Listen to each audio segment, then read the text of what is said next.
이태원 참사 112 녹취록 공개 후 커진 정부 책임론에 여야 움직임이 방향을 달리하고 있습니다. 야당은 국정조사 추진을 공식화했는데 여당은 검찰의 수사를 맡고 있는 검수완박법 개정이 먼저라고 맞받았습니다. 북한의 연이은 미사일 도발에 여야가 강력 규탄했습니다. 국민의힘은 단호하고 결연한 응징을 주문했고 민주당도 민족애를 저버린 폐륜적 행위라고 비난했습니다. 김진표 국회의장이 한 방송사 포럼의 연사로 나서 거듭 개헌을 띄웠습니다. 공감대가 형성된 지금이 개헌을 하기 좋은 기회라며 내년에 본격 추진하겠다고 강조했습니다. 대기자의 선으로 분석해보는 정가동량, 모교 정치클럽, 기자, 대기자. 안으로는 이태원 참사, 밖으로는 북의 미사일 도발로 전국이 내후외환에 처한 가운데 이태원 참사 국정조사와 문정부의 대북정책 책임론으로 맞서고 있는 여야 공방을 들여다봅니다.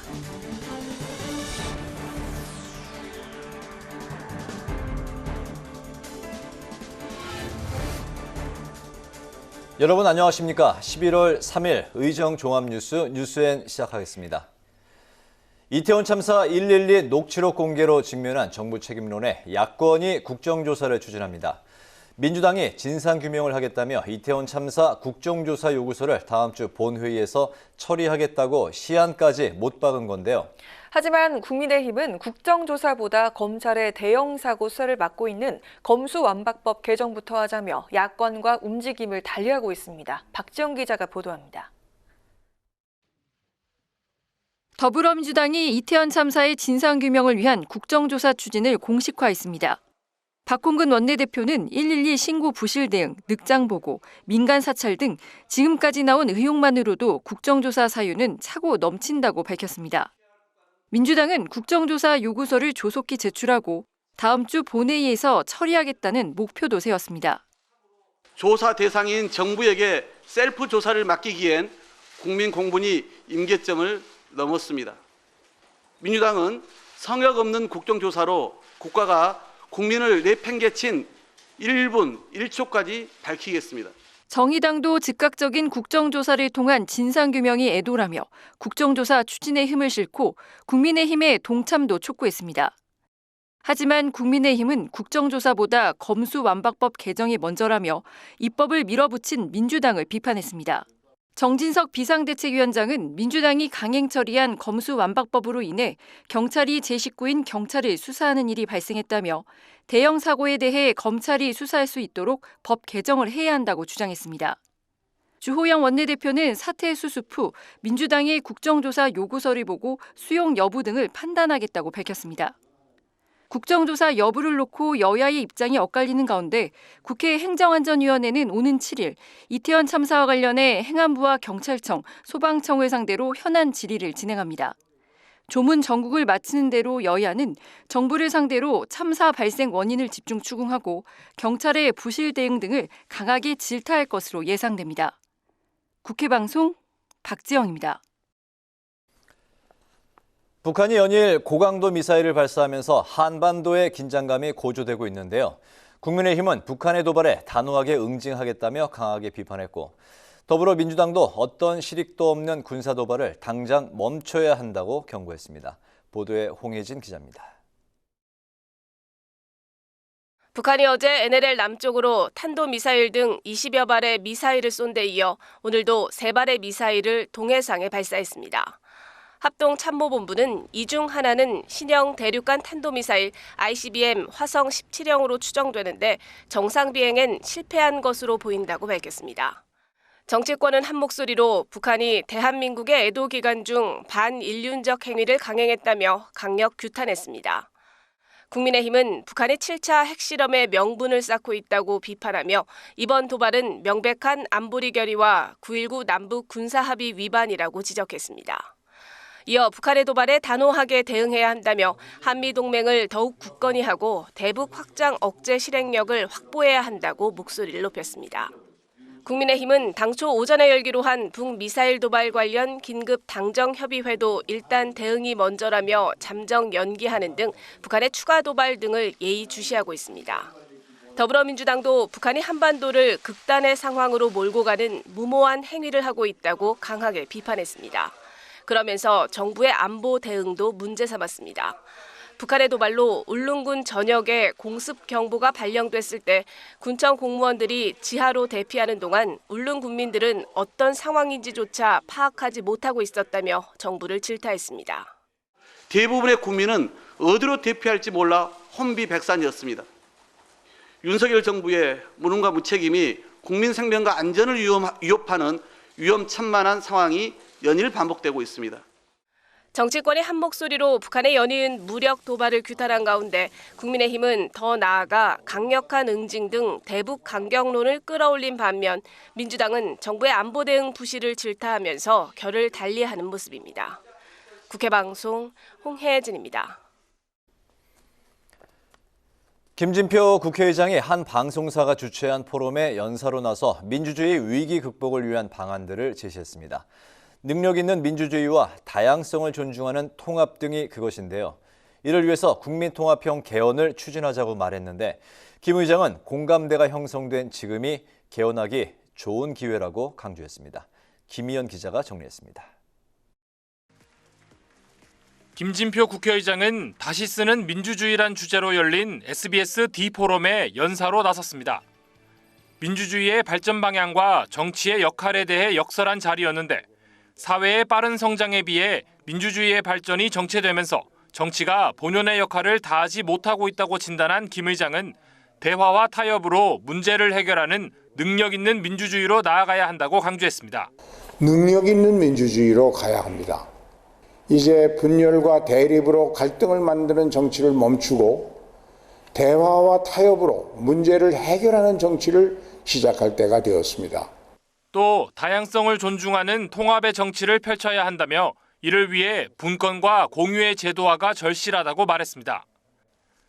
특히 국민의 목소리를 국정에 더욱 충실하게 반영하기 위해 행정부에 집중된 권한을 분산시키고 국회의 입법권과 예산심의권 등 역할을 강화해야 한다고 강조했습니다.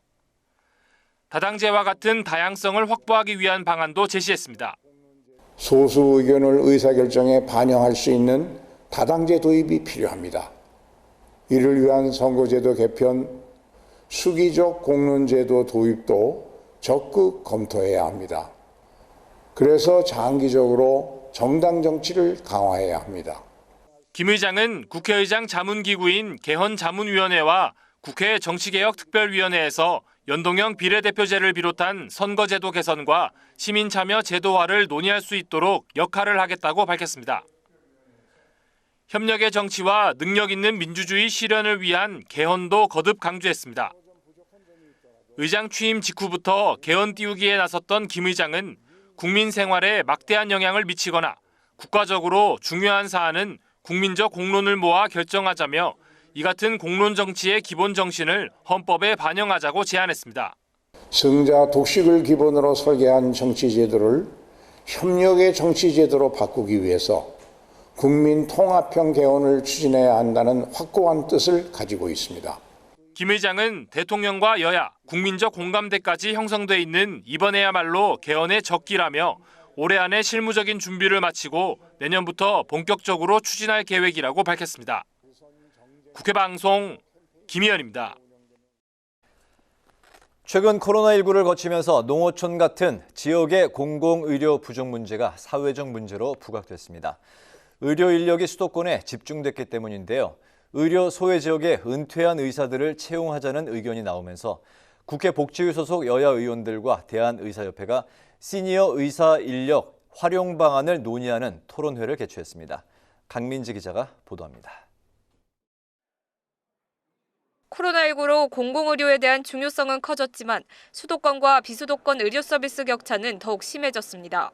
올해 9월 기준 전국 지방의료원 35곳 중 24곳이 의사 정원을 채우지 못했고 일부 지방의료원엔 산부인과 등 필수 진료 과목 전문의가 한 명도 없는 것으로 나타났습니다.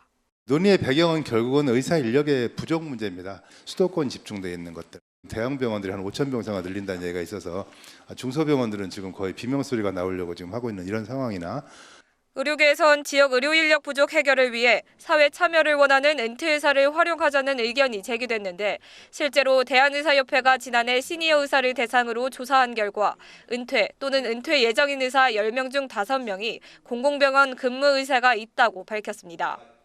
문제는 채용 정보에 대한 접근성입니다. 앞서 은퇴의사 활용 등 공공보건의료 인력 사업들이 시도됐지만 재취업을 희망하는 의사와 공공병원 간 정보가 부족해 서로 연결되지 않았던 겁니다. 그래서 대한의사협회와 국립중앙의료원은 공공병원 수요와 시니어 의사 데이터베이스를 직접 관리하고 제공하는 플랫폼 역할을 맡아 인력 미스매칭 문제를 해결하는 방안을 제안했습니다. 공공병원과 의사 선생님들이 만날 수 있도록 해준다는 게 핵심인데요. 의사협회와 국립중앙의료원이 협력해서 정보 문제를 해결하고 접근성을 높이는 것도 필요한 거 아니냐 이런. 다만 안정적인 매칭 사업 운영을 위해 별도의 국고 지원과 주 3일제 근무 등 지속적인 인력 수급을 위한 정책적 배려도 함께 고민돼야 한다고 조언했습니다. 토론회를 주최한 국회 복지위 소속 여야 의원들도 시니어 의사 매칭 사업이 자리 잡아 의료 취약 지역에 도움이 될 수 있도록 입법과 정책으로 뒷받침하겠다고 밝혔습니다. 국립중앙의료원에서 시범 사업을 시작한 만큼 예산과 조직 그리고 시스템이 필요할 텐데요. 이런 부분에 있어서의 제도적 기반을 만드는 데 국회가 같이 노력할 것입니다. 한편 정부 측은 매칭 사업이 의사 부족 해결 방안이 될 수 있다면서도 실제 사업으로 구체화되기 위해선 세부적인 논의가 필요하다며 검토해보겠다는 입장을 내놨습니다. 국회방송 강민지입니다. 코로나19로 3년 만에 서울에서 합동총회를 개최한 한일-이란 의원연맹이 북한의 미사일 도발을 규탄하고 안보 협력의 필요성을 강조했습니다.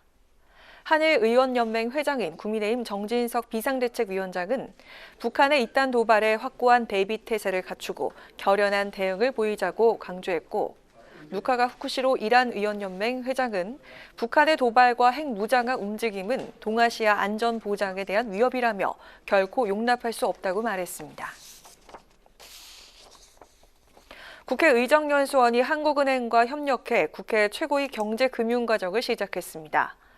최고위 경제금융과정은 국회의원과 실국장급 국회 공무원들을 대상으로 이창용 한국은행 총재 등이 나서 우리 경제와 금융시장의 여건 변화를 분석하고 정책적 방향을 모색하는 자리입니다. 오늘 첫 강연엔 이상영 한국은행 부총재부가 나와 주요 선진국 물가가 40년 만에 최고치를 기록하는 등 경제 환경이 급변하는 상황이라며 재정, 통화, 긴축 정책 등을 신중히 고려해야 한다고 밝혔습니다.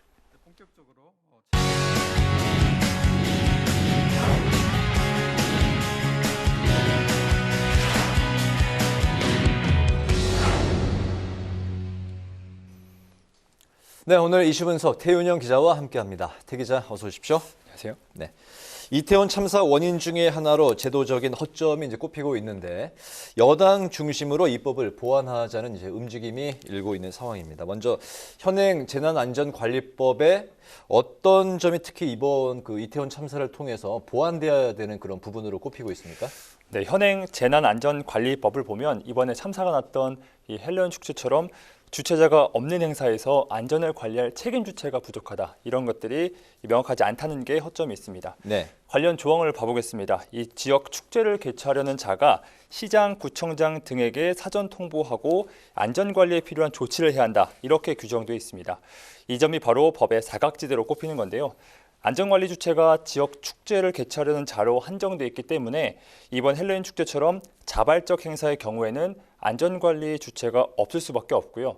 이에 따라서 안전관리에 필요한 조치 또한 세울 수 없는 게 현실입니다. 네, 주최자가 없는 행사에 대한 안전관리 이 부분을 보완을 해야 된다는 얘기인데 그럼 후속 대책은 지금 어떻게 추진이 되고 있습니까? 여당 중심으로 입법 보완, 후속 대책에 속도를 내고 있습니다.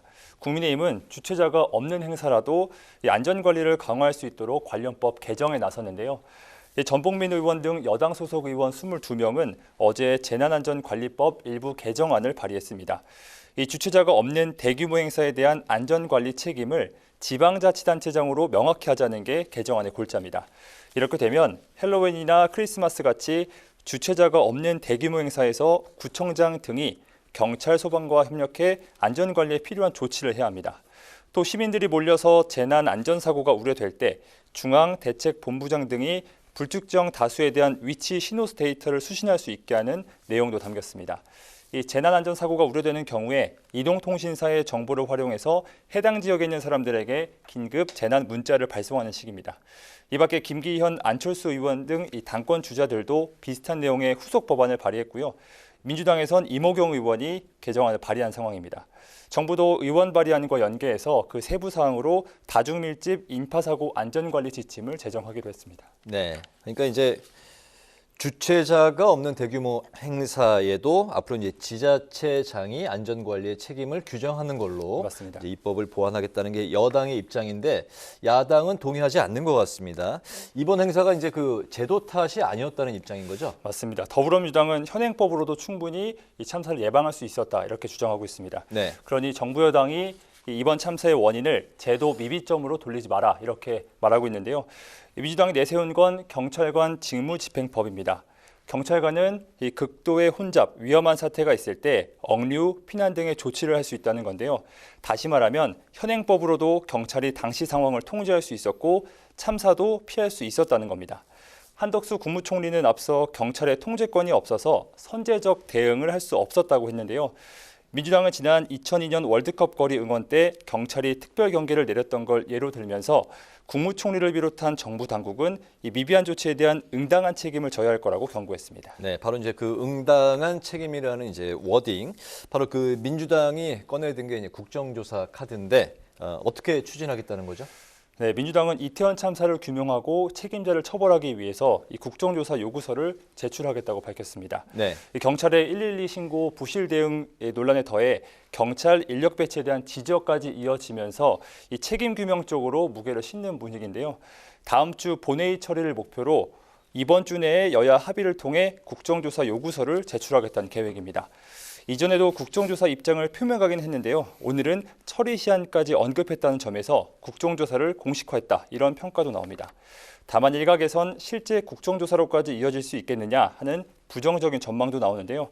이 과거 사례를 보면요. 지난 20대 국회에서 17개 사안에 대한 국정조사 요구가 있었어요. 그런데 실제 진행된 건 가습기 진상규명과 국정농단에 대한 국정조사 단 2건뿐이었습니다. 그만큼 여야의 합의가 중요하다는 건데요. 하지만 여당이 이미 정부와 여야, 전문가가 참여하는 이태원 사고 조사특위를 구성하자고 제안한 상황이라서 이 민주당의 국정조사 제안을 받아들일지는 미지수입니다. 국정조사 요구서는 재적의원 4분의 1, 그러니까 75명 이상 동의로 제출할 수 있기 때문에 169석인 민주당의 단독 처리가 가능합니다. 하지만 통상 여야 합의로 추진해온 관례가 있기도 하고요. 여당의 협조 없이는 깊이 있는 조사가 진행되지 어렵기 때문에 난항이 예상됩니다. 일단 민주당은 1차적으로 여야 협의를 통해서 국정조사 범위와 대상을 구체화하기로 했습니다. 만약 국민의힘이 거부하면 정의당과 다른 야당 의원들과 연대해서라도 설득에 나서겠다 이런 입장입니다. 네, 민주당이 국정조사 제안을 이제 여당이 수용을 할지 이제 미지수라고 말씀하셨는데 현재 여론을 감안하면 또 이제 받아들이지 않는 것도 쉽지 않을 거다 뭐 그런 이야기도 있네요. 오늘 기자 대기자 시간에서 이 부분도 자세히 짚어보도록 하겠습니다. 오늘 이슈 분석은 태윤영 기자와 함께했습니다. 태 기자 잘 들었습니다. 고맙습니다. 그렇습니다.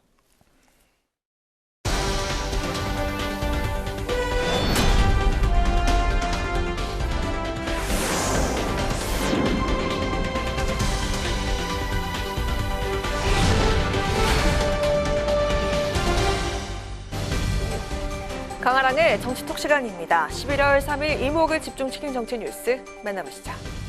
첫 번째 정치톡은 법안 발의 행렬입니다. 이태원 참사 이후 정치권은 후속 대책 마련에 박차를 가하고 나섰는데요. 여야 모두 재발을 막기 위한 재난안전관리 기본법 일부 개정안을 속속 발의하고 있습니다.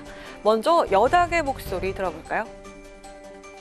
현재 재난안전관리 기본법에는 주체자가 없거나 불분명한 경우 안전관리를 조치할 주체가 없어 대형 사고 가능성이 있었습니다.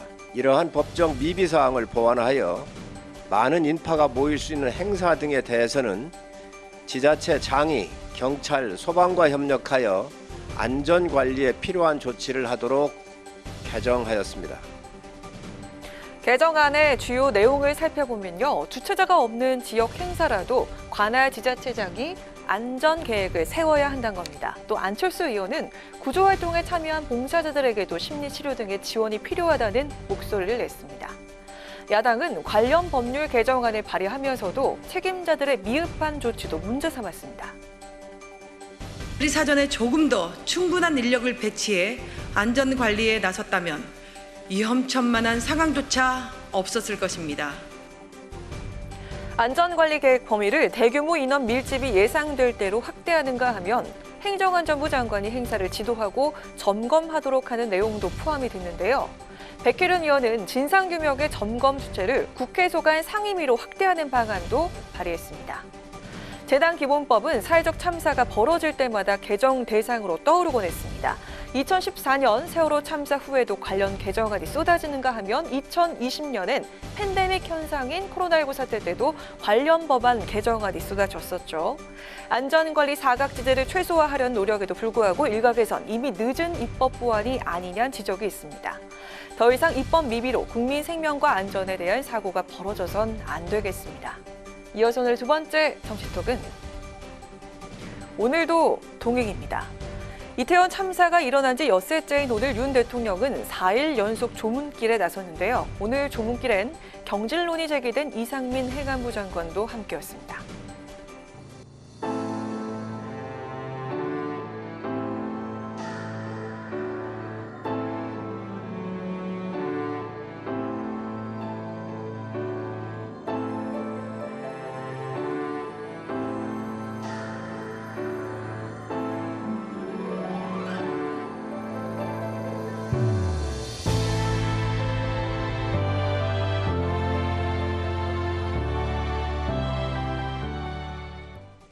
이상민 장관은 장관 중에 유일하게 이틀 연속 윤 대통령과 함께 합동 분향소를 찾아서 조문을 한 건데요.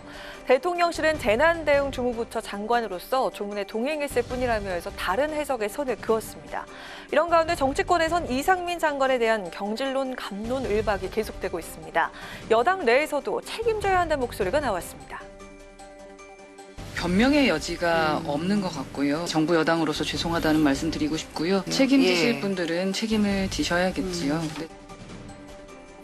안철수 의원은 개인 SNS를 통해서 이상민 장관이 사고 수습을 마친 후에 책임을 지고 자진 사퇴해야 한다면서 목소리를 높였습니다.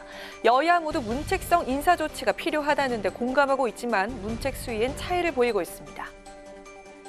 사과도 하지 않으면서 왜 3일 연속 조문을 했을까 좀 이해되지 않는 부분이 있습니다. 우리가 요구한 거는 경질 수준이 아니고 파면입니다. 이거는 명백하게 자기의 직무를 다 하지 못했다.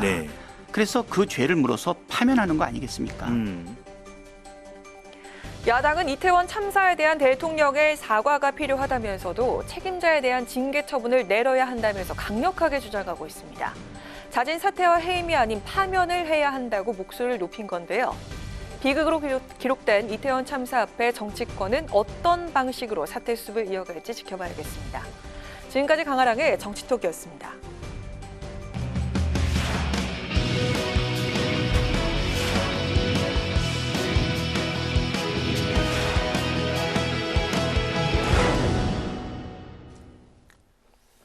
네, 정치권 동향을 대기자의 시선으로 짚어보는 목요 정치클럽 기자 대기자 시간입니다.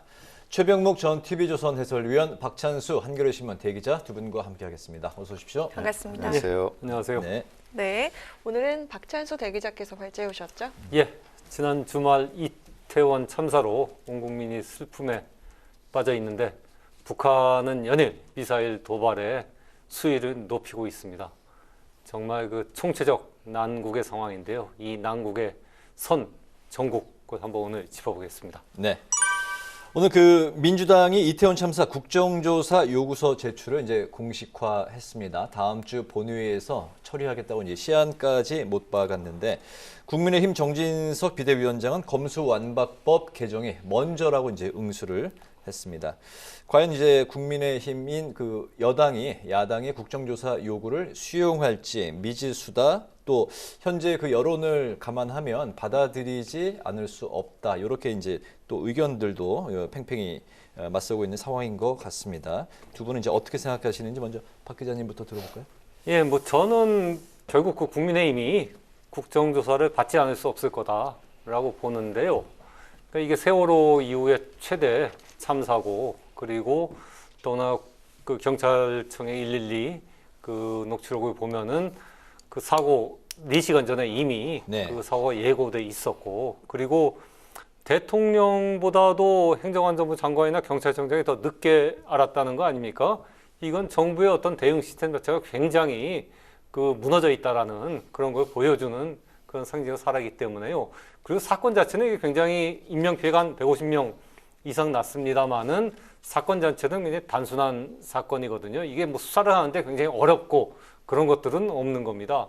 따라서 이건 수사로서 이렇게 뭔가를 풀기보다는 어떤 정부의 안전 대응 시스템이 이렇게 붕괴된 것, 이런 것을 사실은 국정조사를 통해서 밝혀내는 게 더 나은 것이고, 그것을 이렇게 반대할 명분은 사실 국민의힘도 없다라는 생각이 듭니다. 네, 지난 20대에 17개의 국정조사 요구 중 이제 2개만이 이제 채택이 된 상황이기 때문에 이게 결코 이제 채택되는 게 쉽지만은 않은 것 같은데, 이번의 상황에 대해서는 어떻게 보십니까? 아시다시피 사실은 민주당이 뭐 워낙 압도적 다수니까 국민의힘이 동의만 하면은 국정조사는 쉽게 발동이 됩니다. 근데 저는 원래 국정조사라는 그 제도 자체에 대해서 굉장히 회의적이거든요.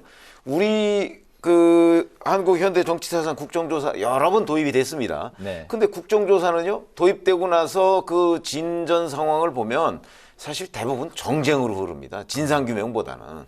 그렇기 때문에 아마 국민의힘은 일단 경찰 수사를 통해서 어느 정도 윤곽을 잡은 다음에 뭐 국정조사 수용 여부를 결정할 것으로 보이는데, 이게 아까 말씀하셨듯이 그렇게 복잡한 사건이 아니거든요. 네. 왜 이런 일이 벌어졌는가를 규명하는 거 저는 그렇게 어렵지 않다고 봅니다. 그러면 그렇게 하고 나서도 그러면 국회에서 뭐 조사를 통해서 또 진상을 규명할 게 과연 있는가? 그런 점에서 본다면 아마 국민들도 그 수사 결과가 나오고 나면 네. 국정조사보다는 차라리 뭔가 이 어떤 경찰의 그 진짜 제도적 붕괴, 경찰의 그 어떤 본인들의 임무를 제대로 완수하지 못한 이 문제에 대한 어떤 대책, 뭐 이런 것들을 논의하는 여야를 더 보고 싶어 하지 않을까, 그런 생각도 듭니다. 그래서 일단 여론이 중요한데 그 첫 번째 단추는 경찰 수사에 달려 있다, 이렇게 봅니다. 네, 사실 여야가 국가 애도 기간에 좀 정쟁을 자제하자 이렇게 합의를 하지 않았습니까? 근데 다시 정쟁이 시작된 것 같습니다. 연이은 북한의 미사일 도발을 여야가 규탄하고 있는 와중에 그 정진석 비대위원장이 이번 북한의 무력 도발은 문 정권의 대북 정책 실패의 결과다, 이렇게 얘기를 했는데, 이 안보 이슈가 정부 여당의 국정 동력 회복에 좀 얼마나 효과가 있을까요? 이렇게 생각하시면 되죠. 왜냐하면 이런 안보 이슈가 있을 때는 사실 민주당으로서도 이 문제를 가지고 정부 여당한테 공세를 취할 수가 없습니다. 그렇죠? 왜냐하면 외부의 적이라는 게 있는 거거든요. 네. 그렇게 본다면 민주당에서 이제 그 당연히 북한 도발을 규탄하는 그런 성명도 나오고 반응들이 나오게 된 이유도 이제 이 문제에 관해서는 적어도 우리 국민의 그 총의가 하나로 모아져야 된다는 데 대해서는 민주당도 동의를 하지 않을 수가 없다고 보거든요. 그렇게 본다면 국민의힘으로서는 지금 현재 이 분산돼 있는 국력을 적어도 북한 미사일 도발 규탄에 대해서만은 모을 수 있다는 거죠. 그런 점에서는 아마 그 비교적 그 여권으로서는 이 부분을 이제 정치적으로 이런 뭐 통합의 국면으로 끌고 가는 데는 도움이 되겠지만, 이슈가 뭐 이것만 있는 게 아니기 때문에 이제 국내적으로 이태원 참사라는 게 있으니까 좀 분산되긴 하겠지만, 적어도 이 이슈로 국한해 보면 여당으로서 그렇게 정치적 효과가 나쁘진 않다, 이렇게 볼 수 있겠습니다. 네. 저는 뭐 결과적으로 보면은 큰 효과는 없을 거다, 여권에. 왜냐하면은 사실은 그 남북 관계는 안정이 되는 게 우리 경제에는 청신호를 주는 거거든요. 지금 가뜩이나 주가도 떨어지고 그리고 대외 환경도 굉장히 안 좋은 상황인데, 남북 관계마저 이렇게 악화되면서 군사적 위기가 긴장되면 경제는 더 타격이 올 수가 있죠. 그러니까 사실은 북한 이슈로서 어떤 정권의 위기를 넘어가던 시절은 이미 오래전에 지났다. 왜냐하면 그때는 우리가 경제 규모가 작을 때입니다. 작을 때이기 때문에 북한 이슈가 굉장히 커져갖고 북한의 모든 분노를, 지금도 국민들의 분노는 다 북한에 돌아가고 있죠. 김정은 정권이 굉장히 나쁜 정권이고 남북한 정권이다라는 거에 대해서는 여야 가릴 거 없이 다 이렇게 동의하는데, 근데 그걸로서 그럼 문제가 끝나냐, 그렇게 분노만 하면은. 문제는 그 분노를 잊고서 이걸 안정적으로 잘 관리해갖고 현재 세계 10위권인 경제를 어떻게 타격이 가지 않게 하느냐 하는 게 정부의 유능함이거든요. 지금은 그게 더 필요한 시점이죠, 지금. 근데 그 점에서 보면은 윤석열 정부는 지금 제대로 이렇게 대응을 못 해갖고 굉장히 지금 한 번 더 군사적 위기가 고조되고 있고 저는 상당히 좀 걱정이 됩니다. 지금 이런 상태로 에스컬레이트 되다 보면 진짜 올해 안에 어떤 남북 간의 우발적인 무력 충돌 가능성도 있고 만약 그런 게 일어나면은 주가는 물론이고 최근에 레고랜드 사태로 채권 시장이 확 얼어붙은 적이 있는데 대외 채무 같은 데도 영향이 올 수가 있거든요. 그런 것들을 잘 관리해야 될 여건으로서는 꼭 이 북한의 도발이란 게 정치적으로 유리하지만은 않다. 이렇게 봅니다. 네.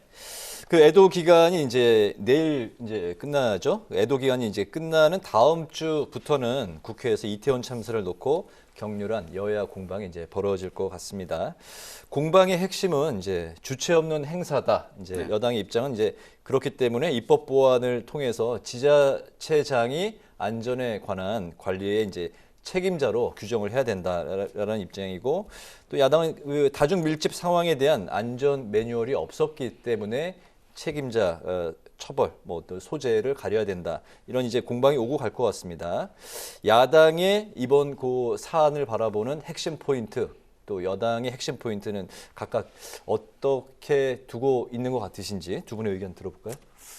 저는 뭐 이제 주체 없는 행사다 아니면 안전 매뉴얼 미흡이다라는 것들은 굉장히 지엽적인 문제 같고요. 그러니까 사실은 만약에 진짜 아무도 예상하지 못한 데서 이런 사고가 났으면은 뭐 그럴 수가 있는데 이미 112 신고가 4시간 전에 된 거 아닙니까? 4시간 전에 예고가 됐는데도 4시간 동안 정부는 아무런 대응책을 수립하지 못하고 대응을 하지 못한 거거든요.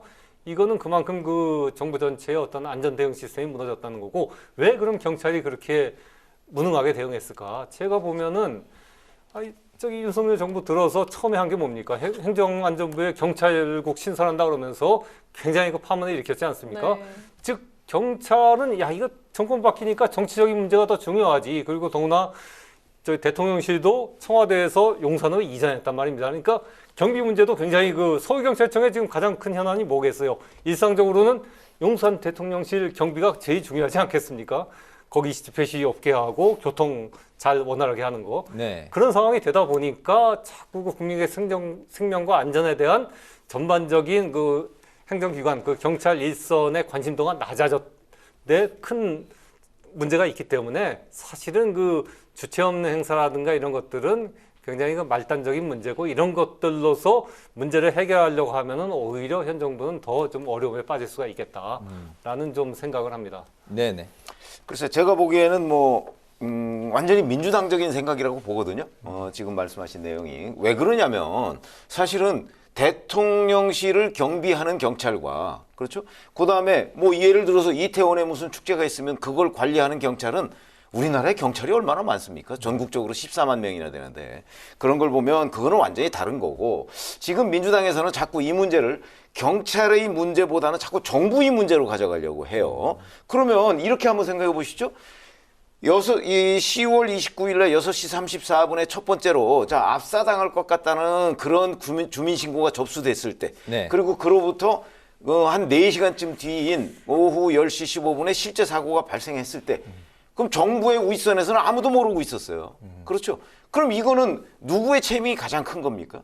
그 보고가 제대로 전달되지 않고 물론 그 전에 서울경찰청에서 추가 지원이 없었다 이런 부분에 대한 책임 당연히 져야 되겠죠. 그러나 사고 현장에서 사고가 임박했다는 그 경고음을 무시했던 거는 일단 경찰이에요.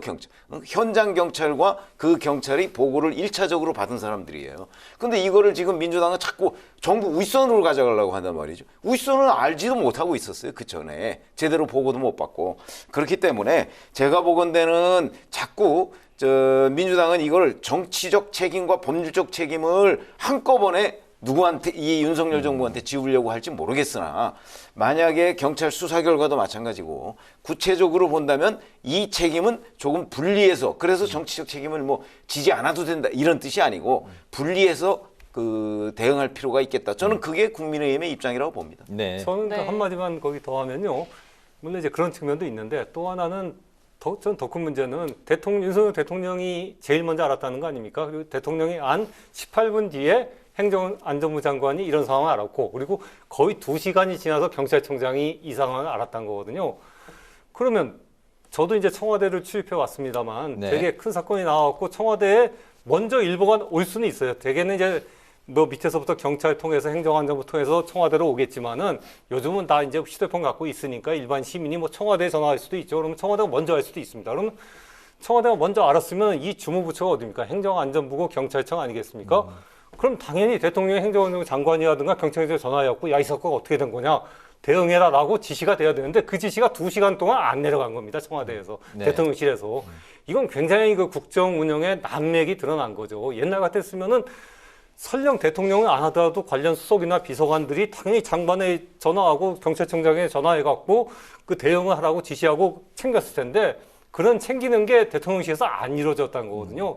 이건 굉장히 큰 문제죠, 사실은. 네. 네, 이랬던 상황과 또 더불어서 정부 책임론이 대두되고 있는 건 사실인데 윤 대통령이 경찰 압수수색에 대해서 한 점 의혹 없도록 수사를 해달라, 모두 공개하라 이렇게 지시를 내렸는데 이 때문에 이게 꼬리 자르기가 아니냐 하는 일각의 추측도 있는데 이거 어떻게 생각하시는지 들어보겠습니다. 아니 조금 전에 제가 말씀을 드렸듯이 이 부분에 관해서 대통령이나 행안부 장관 뭐 이런 쪽에서는 사고가 벌어지고 나서도 한참 동안 모르고 있었어요. 왜? 보고가 없었으니까. 그 사람들이 뭐 보고를 받고 알지 실제 무슨 뭐 현장에 나가봐서 알 수 있는 건 아니지 않습니까? 그래서 지금 말씀하신 내용은 야권에서는 자꾸 이 정치적 책임을 얘기하지만 1차적으로는 이거에 대한 법률적 책임을 누가 져야 하느냐가 굉장히 중요한 그 포인트예요. 그리고 나서 정치적 책임은 그 여권에서 져야 되겠죠, 당연히. 그러나 우선 급선무는 법률적 책임을 누가 지느냐가 문제다. 그래서 경찰이 지금 수사를 하고 있지 않습니까? 그 수사의 결론을 1차적으로 보고 그 다음에 그 결론에 따른 법률적 책임을 묻고 나서 정치적 책임을 거론해도 늦지 않다고 봅니다. 근데 아까 그 경찰이 이제 그 아무래도 책임이 있다고 이제 말씀을 하셨는데. 아니 어차피 현장을 통제할 네. 1차적인 책임은 경찰한테 있는 거잖아요. 그렇죠. 그러니까 어쨌든 경찰이 책임이 있다고 좀 보시는 거죠. 그럼요. 근데 책임이 있는 경찰이 사실 이제 수사 대상인 건데 네. 또 수사에 또 이제 현재 주체잖아요. 근데 그거는 이제 검수완박 때문에 검찰은 이 부분에 관해서 대형 참사에 관해서 수사를 개시할 수가 없어요. 그러니까 검찰은 보조 기능밖에 못 하거든요. 네. 뭐 법리 검토나 이런 거. 민주당이 검수완박 강행했잖아요. 그래서 지금 못 하는데 그러니까 경찰한테 과연 맡길 수 있느냐? 제 개인적인 견해는 경찰한테 맡길 수 없다고 봅니다. 그래서 저는 이런 거야말로 특검이 필요하다. 그런 점에서 보면 검수완박이라는 원죄가 있지만 네. 오히려 민주당에서 먼저 특검을 주장해야 옳다고 생각합니다. 네. 다음 질문으로 넘어갈까요? 네. 부실한 조치와 대응이 밝혀지면서 세월호의 기억이 떠오르고 있다라는 그런 목소리가 많은데요. 여당 측에서는 정권 퇴진으로까지 파장이 커지지 않을까 우려하고 있습니다. 그리고 야당은 자칫 이 참사를 정치적으로 이용한다는 역풍을 맞을 수도 있는 그런 상황인데 이 참사의 파장 앞으로 어떻게까지 예상을 하시는지 앞으로 전망을 들어보겠습니다. 그렇죠. 그게 조금 전에 제가 또 말씀을 드렸듯이 바로 이게 객관적인 사실이 중요해요. 그렇죠? 누구의 책임이 가장 크냐 하는 부분이죠. 네. 만약에 세월호처럼 뭐 예를 들어서 세월호가 논란을 빚었을 때 박근혜 당시 대통령의 뭐 7시간 뭐 이런 부분 가지고 논란을 빚었어요. 근데 그것도 사실 돌이켜보면 그럼 박근혜 대통령이 만약에 그때 구조하라고 지시를 하면 구조가 다 이루어졌을까요? 그런 걸 보면 그 당시에 이제 정치적으로 수세에 몰리다 보니까 그게 이제 점점 커졌는데 물론 이 사태도 만약에 윤석열 대통령이 일찌감치 보고를 받고서도 제대로 된 조치를 취하지 않았다. 이런 부분에 관해서 계속 수세에 몰리다면 세월호하고 똑같은 일이 벌어지겠죠. 그러나 이거는 그 정확하게 언제 무슨 일이 벌어졌는지에 대한 시간대별 그 공개가 다 이루어졌어요. 그렇게 본다면 저는 1차적으로 경찰에 대한 책임을 우리 국민들이 아마 가장 크게 생각할 것이다 라고 본다면 뭐 일각에서 자꾸 이걸 세월호와 연관시켜서 이제 윤석열 정부의 책임을 묻고자 하는 세력이 있으나 네. 그 부분에 대한 국민들의 공감대가 그렇게 높지 않을 것이다 이렇게 봅니다. 동의하십니까? 저도 뭐 이거를 세월호하고 자꾸 비교하는 거는 뭐 적절치 않다고 보고요. 그러니까 중요한 거는 세월호와 이게 비슷하냐 아니냐가 아니고 서울 한복판에서 이제 150여 명의 그 젊은이들이 목숨을 잃었다. 그러니까 사실은 저도 그 한 2, 3주 전에 이태원 가갖고 점심 먹은 적이 있습니다만 네. 우리가 이태원 갈 때 야, 나 죽을 수 있다는 생각 갖고 가는 거 아니지 않습니까? 근데 150명이 죽었단 말입니다. 왜 이렇게 죽는 사건이 이렇게 일어났고 그런 사건을 정부는 제대로 대응을 못했느냐는 거거든요. 아까도 이게 경찰만의 문제라고 자꾸 그러시는데 전 경찰만의 문제가 아니고 아니 대통령은 알았는데 경찰청장은 2시간 뒤에 알았다. 아니 그 2시간 동안 저희 대통령실은 뭐 한 겁니까? 경찰에 알리지도 않고 밑에서 보고가 안 올라왔으면 위에서라도 야 그게 어떻게 된 거냐고 그 얘기하고서 대응을 지시하고 그랬어야 되는데 그러한 국정 지시와 운영의 난맥상이 고스란히 드러난 거거든요. 이런 것들이 국민들에게 굉장히 불안감을 준다. 이런 것들이 앞으로 국민들이 야 윤석열 정부가 진짜 국정 운영을 제대로 하고 있는 게 맞는가라는 그런 의식은 굉장히 크게 할 것이다. 그게 굉장히 그 앞으로 전국 운영에는 좀 부담이 될 거라고 봅니다. 네, 참사 책임을 놓고 이제 경질, 파면, 사퇴 요구가 이제 거센 상황입니다. 국무총리, 행안부 장관, 경찰청장, 오세훈 서울시장 그리고 용산구청장에 대한 요구를 포함해서 여러 가지 나오고 있는 상황인데 대통령의 사과에 대한 이야기들도 많이 나오고 있습니다. 국민들이 과연 그 납득할 만한 수준의 책임 어디까지라고 이제 보시는지 어떻게 생각하십니까? 제가 이제 전망할 때는 윤석열 대통령이 사과를 잘 안 하시죠. 사과를 안 하시고 가령 지난번에 그 뉴욕에서 EXX 발언 때도 다들 저건 사과해야 된다고 얘기했는데 사과 안 하시잖아요. 그걸로 보면 이번 사건, 근데 이번 사건은 아마 저는 대통령의 대국민 사과는 있지 않을까라는 생각을 하고 다만 이제 인적 쇄신 인적 문책에서는 국무총리까지 가기는 어렵고 행안부 장관하고 아마 경찰청장 문책으로 끝나지 않을까 싶은데 근데 만약 제가 대통령실 참모라면 전 대통령에게 전면 개각을 건의하겠습니다. 국무총리까지 포함하는 거. 국무총리가 포함되면은 전면 개각이 되는 거고 부처장관이 몇 명이 바뀌든 간에 총리가 포함 안 되면 9명이 바뀌든 10명이 바뀌든 부분 개각인 거거든요. 네. 근데 저는 그 전면 개각의 필요성이 있다고 보는 게 일단 국무총리 자체가 그 외신 기자회견에서 웃으면서 좀 굉장히 큰 실책을 한 측면이 있고 그리고 지금 상황이 어떻게 보면 굉장히 총체적 위기입니다. 꼭 이 사건이 아니더라도 경제도 굉장히 최악의 상황으로 치닫고 있고 지금 군사적 위기는 지금 북한이 계속 미사일을 발사하면서 최고조로 올라가고 있는 상황이거든요. 여기에 이런 사건이 터졌단 말입니다. 그럼 이 전반 진짜 총체적 위기 속에서 전면적으로 어떤 그 정부의 쇄신의 모습을 보여줌으로써 민심을 수습하고 국민들에게 메시지를 던질 수가 있는 건데 저는 그렇게 가는 게 바람직한 방향이라고 보는데 과연 그렇게 갈까? 좀 의문스럽습니다. 전면적인 개각 가능성, 전면적인 인적 쇄신 이거까지 가지는 않을 것 같다. 별로 그렇게 가야 되는데. 보인다. 알겠습니다. 전면적인 그 국민들이 전폭적으로 좀 수용할 수 있는 그런 납득할 만한 수준의 책임 어디까지라고 이제 보시는지요? 지금 민주당에서 요구하는 파면 이런 부분이 있지 않습니까? 거기까지는 저는 갈 수도 없고 그 자체가 정치 공세라고 보거든요. 지금 파면 같은 것이 이루어지려면 예를 들어서 경찰청장이나 행안부 장관의 파면이 이루어지려면 거기에 어떤 위법행위나 이런 것들이 정치적 그 문제가 아닌 법률적 문제가 발생해야 파면이 가능한 거거든요.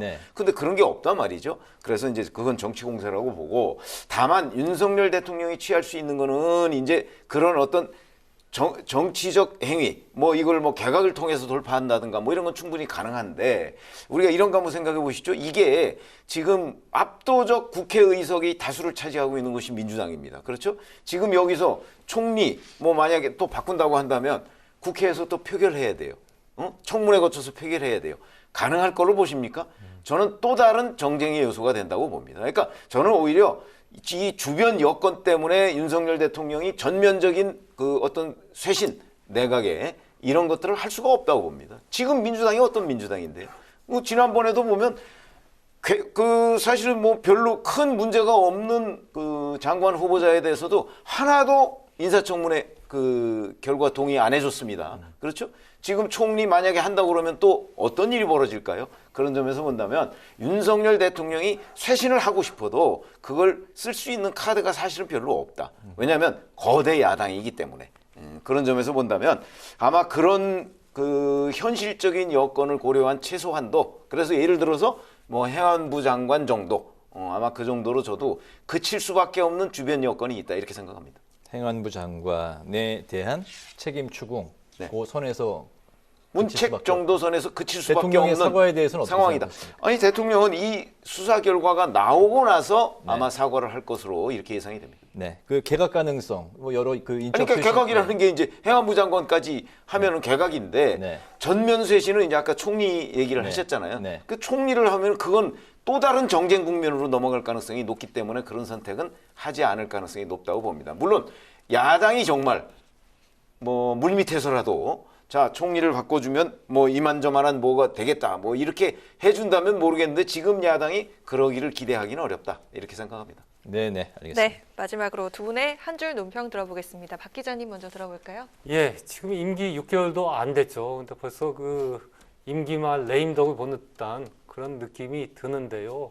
진짜 그 퍼펙트 스톰이 대한민국에 다가오고 있는데 과연 윤석열 정부가 이 그 난국을 잘 헤쳐나갈 수 있을까 의문이 많아지고 있습니다. 그래서 저는 오늘 한 줄 논평은 5년 잘 버틸 수 있을까 그랬습니다. 네, 최 의원님.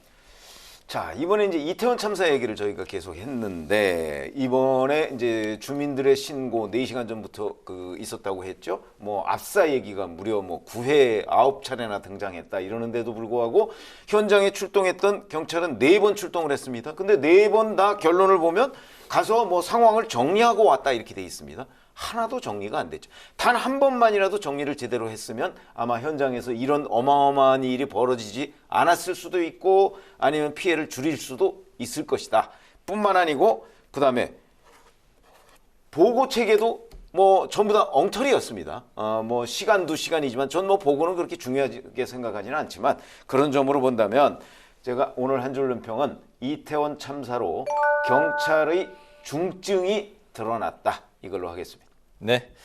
목요 정치클럽 기자 대기자 오늘은 이태원 참사 그리고 북한 미사일 도발 속의 여야 공방에 대해서 살펴봤습니다. 지금까지 최병묵 전 TV조선 해설위원, 박찬수 한겨레신문 대기자 두 분과 함께했습니다. 오늘 말씀 잘 들었습니다. 네, 고맙습니다. 고맙습니다.